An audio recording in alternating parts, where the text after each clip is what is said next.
2 buwan na nakalipas at hindi niya pa rin alam kung naglalandian sila ng boy best friend niya. Akala niya okay lang ako kasi nagsising pa naman ako sa mga chat niya at tuloy pa rin ang araw ko na parang bang walang mali. Uy Mark, musta araw mo? Okay lang. Paanong okay lang? Basta okay lang. Mamaya na kita kakausapin. Busy pa ako sa studies ko. Nagiging cold na ako sa kanya kasi alam kong niloloko niya ako. Sinasabayan ko na lang yung trip niya na akala niya okay pa rin kami. Inaantay ko na lang na umamin siya. Gusto kong marinig sa kanya mga ipapalusot niya kapag ayaw niya na sa akin. Nagsawa na ako kakantay at naghanap ako ng mapaglilibangan. Nasa-scroll ako sa Facebook at nakita ko yung boy best friend niya. Inisto ko siya para makita ko kung ano yung ugali niya at anong meron sa kanya na wala ako. Pero sa hindi inaasahan, nakita ko yung ex-girlfriend niya. Magkasama sila sa picture at nakatagpa ito sa comment section. Agad-agad ko chinat yung ex-girlfriend niya para magtanong ng mga bagay. Hi, Ano po kailangan nyo? ikaw si Olivia, di ba? Oo, ako nga. Kilala mo ba si Harold? Ex ko siya. Bakit? Pwede ka ba malaman kung ano pinaghiwalayan niyo? Ba't ko naman sasabihin yun? Boyfriend ako ni Ash at alam mo naman siguro na girl best friend niya yun. Teka, ikaw yung boyfriend ni Ash? Oo, Oh, bakit? Ano meron? nakita ko kasi mga chat nila at naglalandian sila. Kaya gusto ko sana malaman kung anong dahilan na paghihiwalay niya. Sabi niya, ayaw niya na daw. Pagod na daw siya. Yun lang ba talaga dahilan? Naniwala ka naman. Wala naman ako nakikitang dahilan eh. Siguro lang talaga, ako lang yung may kulang sa amin. May isasend ako sa yung mga SS. Sinend ko yung screenshot ng pag-uusap ng girlfriend ko at ex-BF niya.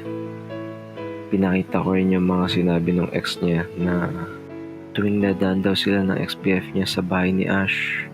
Si Ash daw lagi nahanap ng ex-BF niya kahit magkasama silang dalawa. Walang hiya to. Buong taon na pagsasama namin. Yan pala nararamdaman niya. Alam ko nararamdaman mo. Pero totoo lang, hanggang ngayon kami pa din ni Ash. Ha? Di mo pa din siya hiwalayan? Oo, gusto kong marinig yung palusot niya tulad ng sinabi ng ex-BF mo. Walang hiya yun.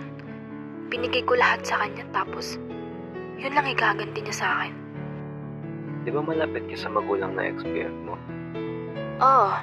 Bakit? Gusto ko kasi sana gumanti kahit paano. Bakit? Ano ba balak mong gawin? Di ba tama naman na magkala yung pinsan silang dalawa? Oo. Kaya nagtiwala ako sa kanya. Nasabi niya, pinsan niya daw yun at girl best friend niya daw yun. Kaya posibleng magkagusto siya sa pinsan niya. Bala ko sila isumo sa magulang nila. Since malapit naman ako sa magulang niya, sabihin ko ititigil ko na yung relasyon namin dahil mas gusto niya yung pinsan niya. Sige. Sasabihin ko din yun sa parents ng ex-BF ko. Kinabukasan nag-chat sa akin si Ash at sabi niya makikipaghiwalay na daw siya. Mark, makikipag-iwalay na ako sa'yo. Bakit? Nagiging cold ka na kasi sa akin. At tingin ko, nagsasawa ka na sa akin. Ako? Magsasawa? Bakit naman? Wala ka namang ginagawang masama ah. Kaya nga, pero nagsasawa na kasi ako sa pagiging cold mo sa akin. Hindi na kita maintindihan. Ako din eh. Di ko maintindihan bakit kailangan mo makipagrelasyon sa boy best friend mo. Ha? Anong sinasabi mo? Huwag ka na magmaang-maangan, Ash. Alam ko na lahat dati pa. Napapalaw ka ba, Mark?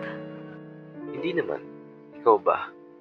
Di ka ba nababaliw dahil wallpaper mo boy best friend mo? Paano mo nalaman na wallpaper ko siya? Wala ka ng pake dun. Sagutin mo yung tanong ko. Sa sobrang takot niya sa akin, binlock niya kagad ako sa Facebook at tinanggalan niya ako ng access sa lahat ng communication naming dalawa. Simula nun, hindi ko na siya matawagan or matext sa mga dami account ko dahil nag-private na siya sa lahat ng social medias niya. Kinabukasan chinat ko kagad yung magulang ni Ash at sinabi kong ititigil ko na yung relasyon namin. Sabi ko din na may gusto si Ash kay Harold at sabi ng magulang niya imposible daw mangyari yun dahil third cousin daw sila. Wala naman ako masabi kundi, pasensya na po tita. Kung gusto niyo po talaga malaman ang katotohanan, kausapin niyo na lang po si Ash. Nagantay ako ng ilang linggo pero wala akong natatanggap na kahit anong balita kay Ash. May natanggap ako message galing sa boy best friend niya. Sana masaya ka na. Nagtaka naman ako kaya dali-dali ko kagad siya kinausap. Masaya saan? Wala na si Ash dahil sa'yo. Nung una di ako naniwala na wala na si Ash dahil baka gusto lang nila gumanti sa ginawa kong pagbuking sa kanila. Hanggang sa nag-send siya ng kabaon na nandun yung picture ni Ash. Nahihirapan ako huminga ng sandali at naalala ko lahat ng pinagsamahan namin. Naalala ko din na depressed siya sa lahat ng schoolworks niya. Napatanong na lang ako sa sarili ko, kasalanan ko ba na binawi niya buhay niya?